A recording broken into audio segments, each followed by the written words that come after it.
Hello everybody, welcome to Unit 5.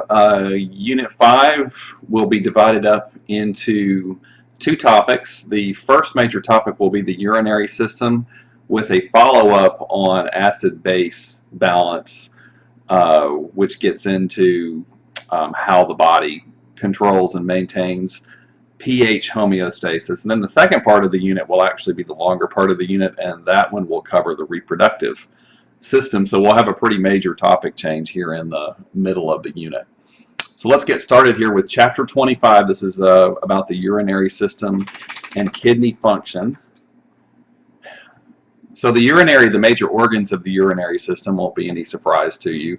And of course the anatomy is going to be covered in more detail in a separate video clip where I will go through all the different parts that you need to know. Most of those are actually microscopic parts that are important for urine formation in the kidneys. And I've alluded to those many times during the semester when we've talked about things like water and sodium being reabsorbed back out of the urine that's developing in the kidneys and returned to your blood and other extracellular body fluids.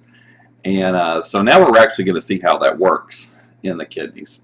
Okay, so your major urinary system organs, and we already know this. The kidneys, of course, those are your major excretory organs. Remember that word excrete refers to the body eliminating wastes. So you excrete urine and feces to get rid of waste. And the kidneys are the major excretory organs. They filter the blood, they remove things from the blood that we need to excrete to rid the body of wastes that could become toxic if they're not eliminated. And also the kidneys play important roles in controlling things like the levels of various electrolytes like sodium in our body fluids. So urine formation, of course, occurs in the kidneys. And then you have the ureters. These are the tubes that connect the kidneys down here to the urinary bladder. This is where urine is stored until you're ready to eliminate it from the body. And the final tube is the urethra, which transports the urine from the bladder to the opening on the outside of the body. All right, so what do our kidneys do in addition to what I just mentioned? This is a pretty interesting statistic here. If you remember when we were going over cardiovascular, the renal arteries, those are the arteries that branch off of the descending aorta or your abdominal aorta and carry oxygenated blood to the kidneys. And if you may remember, those are pretty big arteries. They were pretty wide.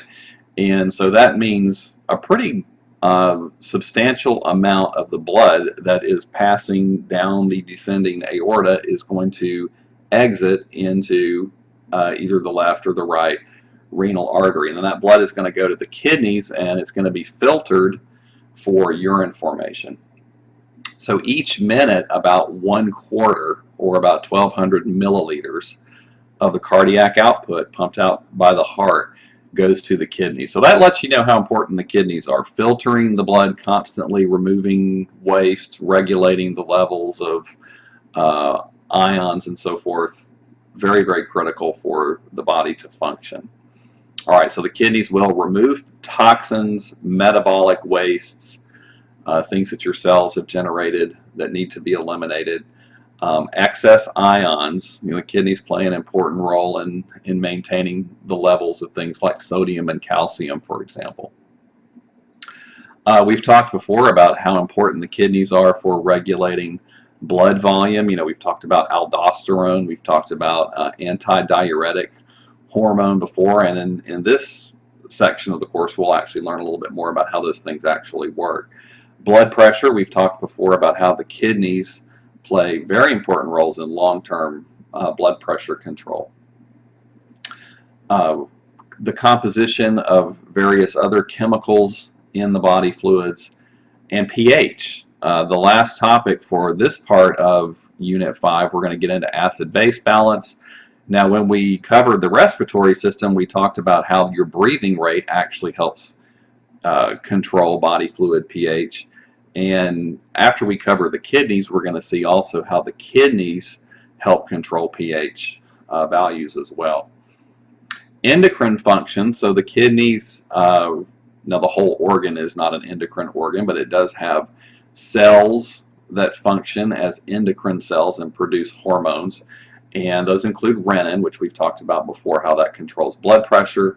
And way back at the very beginning of the course, erythropoietin, which is secreted by the kidneys when the kidneys detect that oxygen levels are low in the blood, and that is a hormone that travels to your bone marrow and stimulates increased maturation of red blood cells.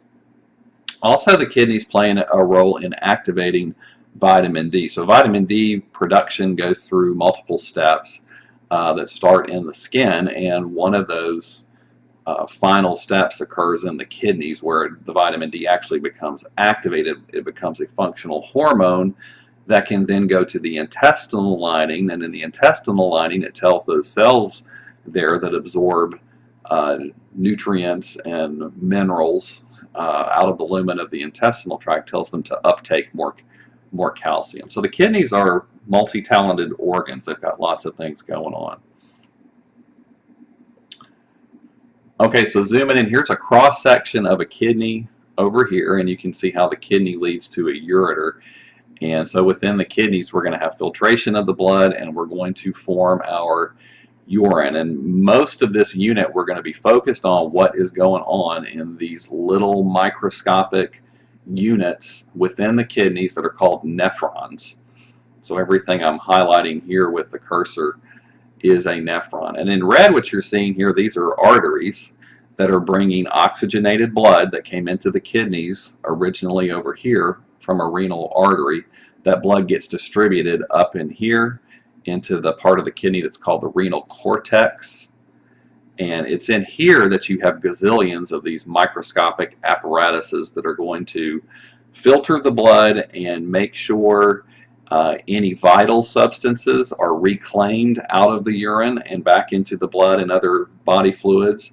And these structures will also make sure that wastes and things that need to be excreted remain in the urine that's forming in these little structures. And we'll also see that these structures play roles in concentrating or diluting the urine as necessary. So this whole structure you see here is called a nephron. And just keep in mind, you have these all over the place in the cortex of each of your two kidneys. And so within these yellow structures, these yellow loops that you see here, they're colored yellow to let you know that's where the urine is actually forming and where it's being modified before you actually release it from the body. And these nephrons lead to these larger tubes over here that are called collecting ducts, and we'll talk about what those do. But basically, as their name suggests, they're ducts that are collecting urine from many of these different nephrons that are connected into them. And then they're going to take the urine that has formed down to this area. This is called the renal pelvis. That's where the urine collects after it is formed up in here, and then that urine will enter the ureter and go on its journey to the bladder. So we'll be talking a lot more about the structure that you see here and its function as we move through this particular chapter. And this diagram from your textbook is showing you that nephrons come in two major forms.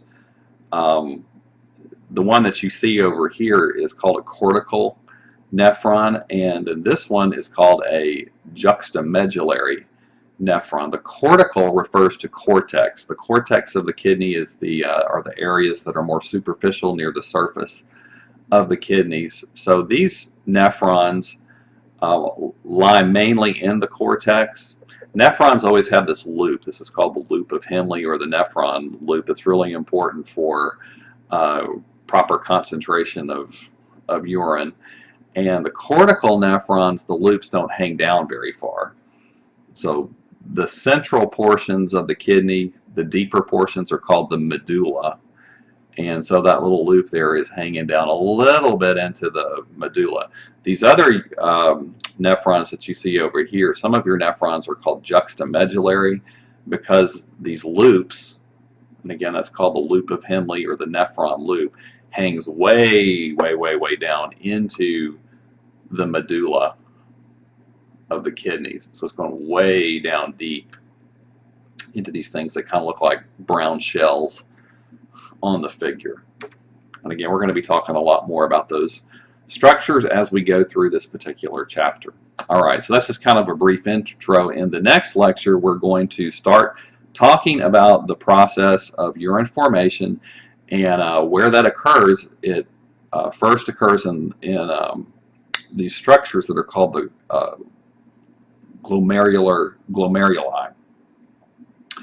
And so we'll talk about those beginning in the next chapter.